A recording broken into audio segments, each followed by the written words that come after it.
السلام عليكم ورحمة الله تعالى وبركاته، ازيكم حبايبي عاملين ايه؟ يا رب تكونوا بخير. قبل اي حاجة ما ننسوش الصلاة والسلام على سيدنا محمد وعلى آل سيدنا محمد.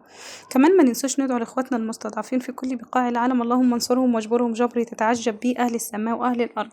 حبايبي متابعين المحترمين، فضلا وليس امرا، دعوة 40 غريب تستجاب في دهر الغيب. ندعو لاخواتنا في فلسطين واخواتنا في غزة ان ربنا يجبرهم وينصرهم ويجبرهم جبر يا رب، يتعجب بأهل السماء ويطبطب عليهم يا رب، ويحنن قلوب البشر عليهم يا رب العالمين. حبايبي متابعين المحترمين، فضلا وليس امرا الاشتراك في القناه وتفعيل الجرس للكل عشان يوصلكم مني كل جديد. واتمنى من كل قلبي انكم تدعوا لاموات المسلمين اجمعين.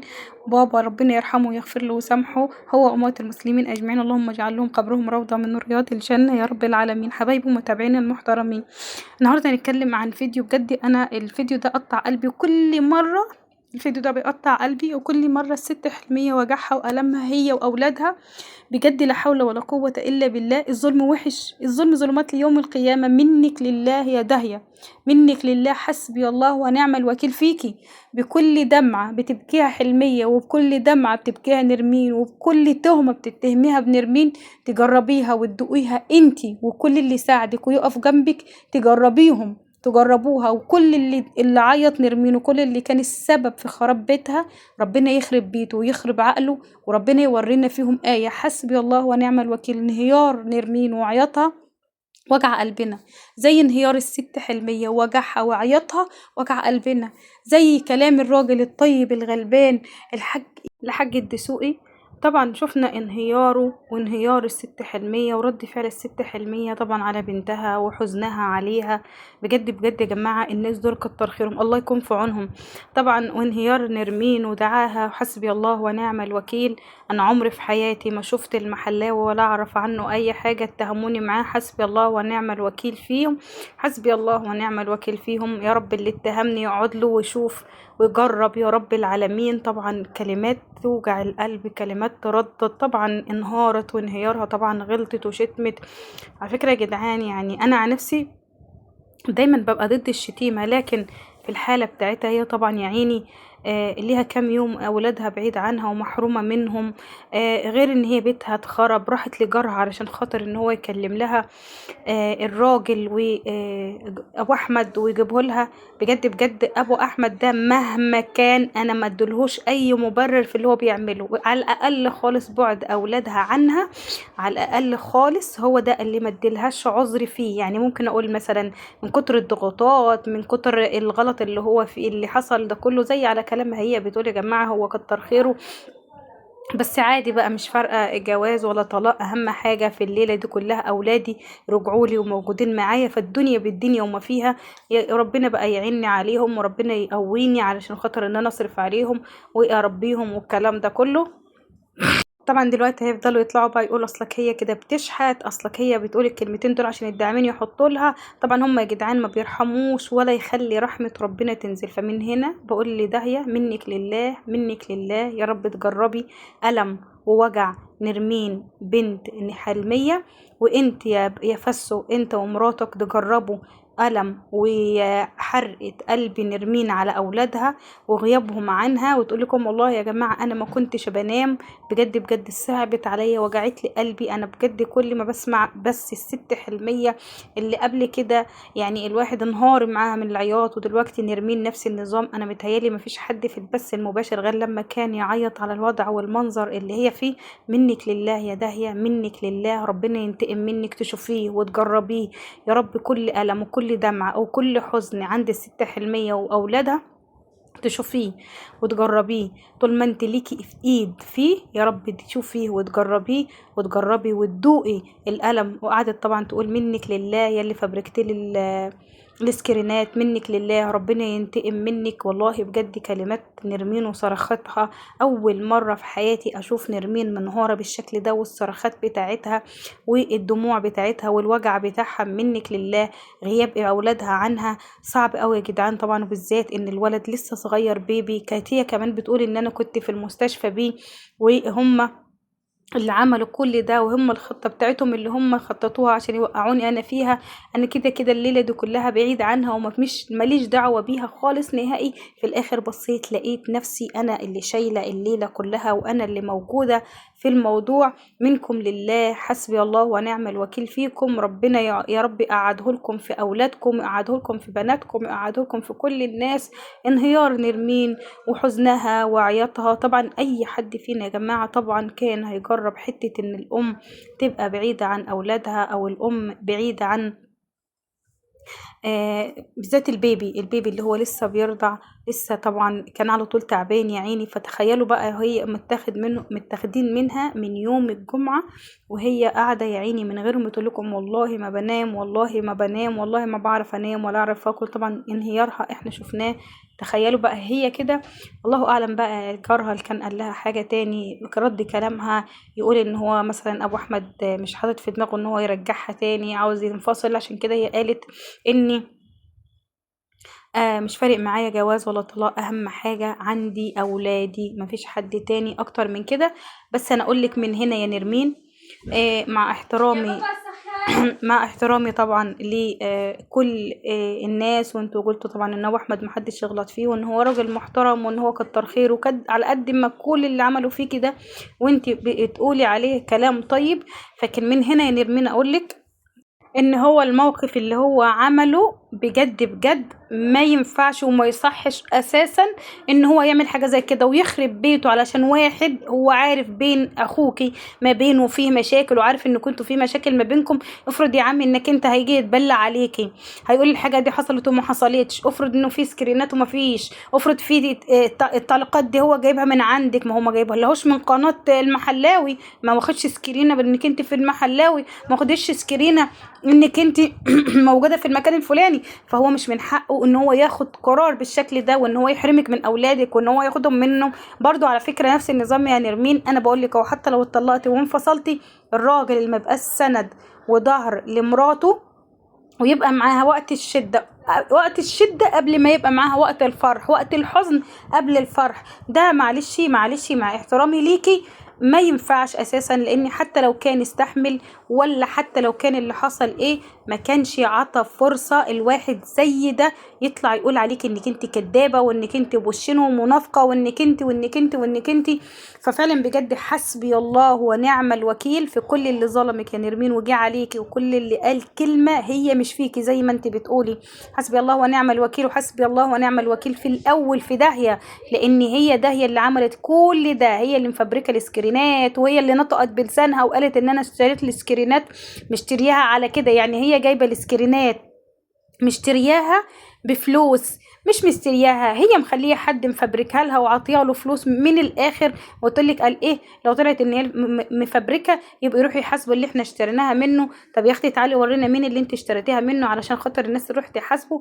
ففعلا بجد بجد حسبي الله ونعم الوكيل فيكي. ربنا ينتقم منك. انا ما افهم انت بتنامي ازاي وقلبك كده مرتاح ودماغك وضميرك بتحطوهم فين انت ونايمه؟ دماغك لما بتحطها على المخده كده يا داهيه ما بتقولكيش انك انت اللي بتعمليه ده حرام وما يرضيش ربنا وربنا هينتقم منك من اللي انت بتعمليه؟ اوعي تفكري انك انت عشان خاطر معاكي ولاد انك انت ملكيش انت ذات نفسك ولية.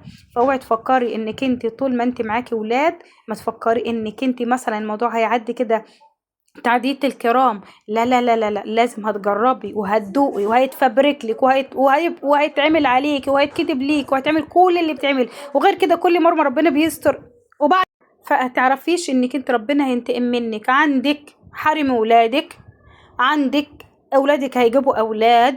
فالدنيا سلف ودنيا داهية. الدنيا طويلة وقصيرة في نفس الوقت زي غمضة العين. ربنا هيجيب حق نرمين منك وحق حلمية وحق طارق وحق الراجل الغلبان اللي موجوع على بنته وزعلان على بنته وحق دموع نرمين وانهيارها.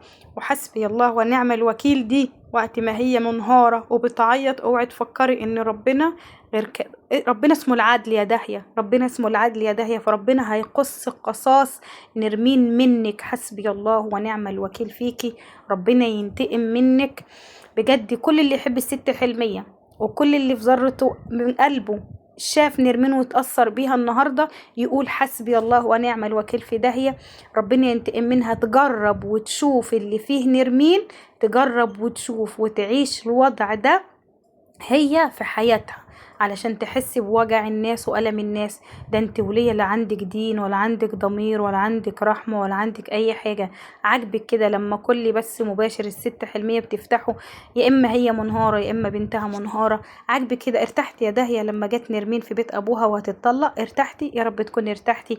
بس أقولك يا داهية، انت بجد بجد يعني الفلوس اللي بتجيلك دي والحاجات اللي بتجيلك والدعم اللي بيجيلك، الست حلمية مقامها عالي قوي قوي قوي كده، فمخلين جزمة الست حلمية كده حاطينها لك فوق دماغك، علشان كده بيدفعوا لك عليها فلوس وتطلعي تنفذي فيها هي وأولادها وجوزها وبيتها.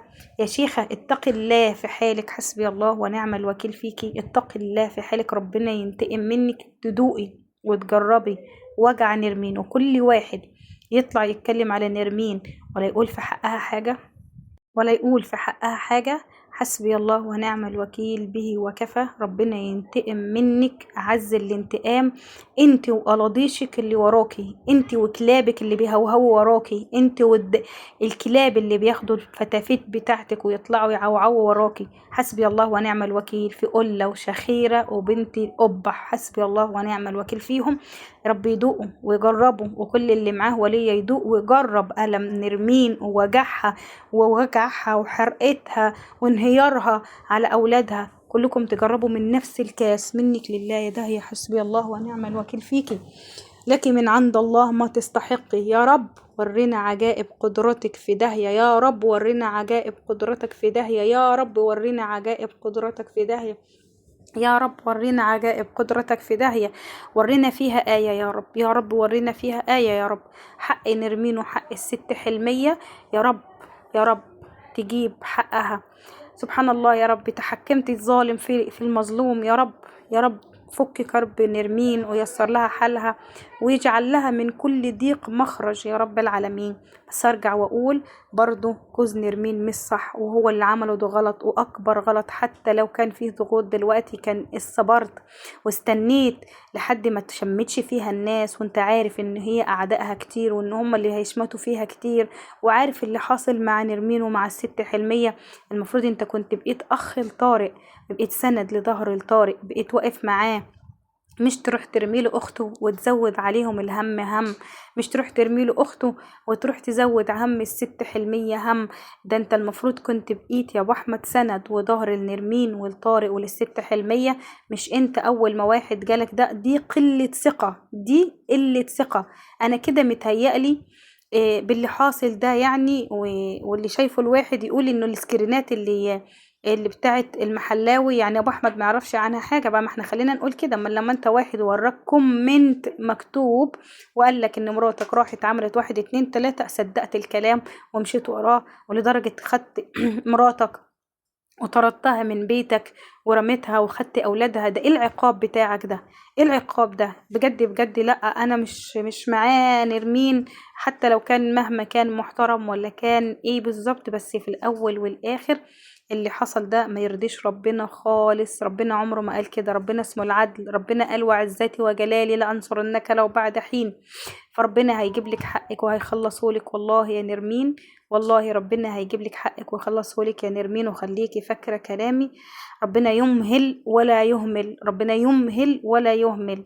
يا رب، يا رب اجبر حلمية وأولادها جبر تتعجب به أهل السماء وأهل الأرض، وفك كربهم ويسر أمرهم يا رب لينا وليهم وللمسلمين أجمعين يا رب العالمين. والله بجد بجد يا جماعة قلبي وجعني على نرمين، والله خلتني عيطت وانهيارها وكلامها. وبصراحة الرسالة كمان اللي كتبها المحلاوي من هنا، من مكاني، من قناتي، من بيتي، أقول لك بجد انت راجل والرجال قليلة. بجد بجد الله يبارك لك وربنا يبارك لك في أهل بيتك ويكبر خاطرك يا محلاوي.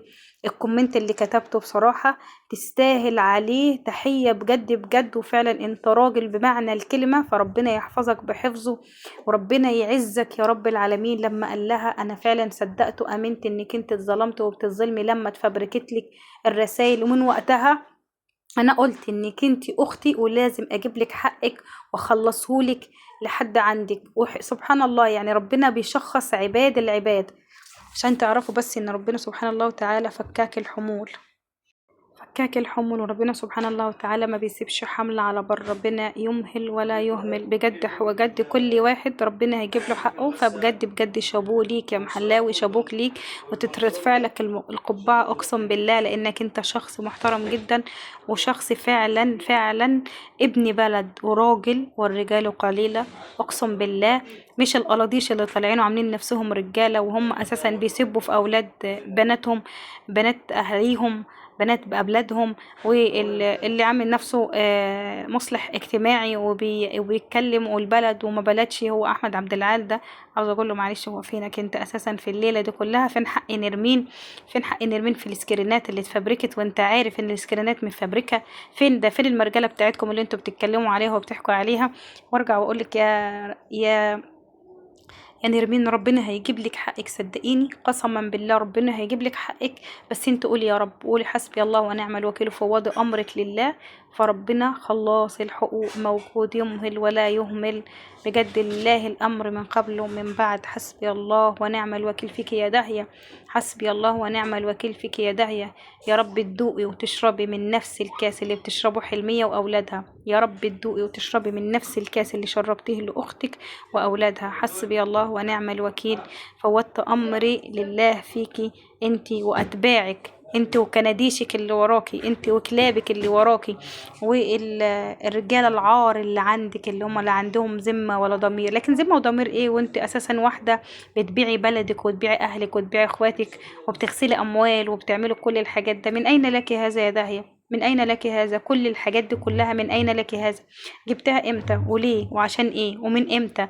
وكل الفلوس دي كلها ليه؟ وليه دايما الفاتورة بتدفعها نرمين وبتدفعها حلمية؟ ليه دايما الفاتورة بيدفعوها هما؟ ليه السبب ايه؟ رد الكلام ان هما دايما هما اللي يدفعوا الفاتورة بتاعت الفلوس بتاعتك الكتيرة اللي عندك دي. فيا نرمين بجد بجد وجعتي قلبنا كلنا، بجد حزنتينا، بجد زعلتينا. على طبعا واحلى حاجة انه اولادك جولك وربنا يهون عليكي، والارزاق دي بتاعت ربنا يا بنتي. اوعى تفكري ان ربنا سبحان الله وتعالى بيقطع رزق حد. طول ما انت معاكي عيلين كملتي او انفصلتي، على فكرة دي سنة الحياة. حتى لو انفصلتي طبعا ربنا ما يجيبلكش حاجة وحشة. حتى لو انفصلتي معاكي عيلين، اقعدي يا اختي وافتحي لك قناة واشتغلي عشان تكيديهم اكتر، واطلعي واشتغلي واقبضي، وربنا هيكرمك وهيرزقك برزق اولادك، وربنا هيحفظك وبحفظه يا رب. حفظه اللي ربنا هيعزك بيه، وربنا هيصلح لك حالك بيه، وربنا هييسر لك بيه. فبصي ما تزعليش، والله والله كل واحد ربنا بيبعت له رزقه. فربنا يكرمك، واعرفي ان ربنا يمهل ولا يهمل. بس بجد وجعلي قلبي وجعني، وكل المتابعين كلهم اتأثروا بعياطك وصريخك وانهيارك يا نرمين. ربنا يفك لك كربك يا بنتي. يلا حبيبي قولوا لي ايه رأيكم في الكلام ده، والسلام عليكم ورحمة الله وبركاته.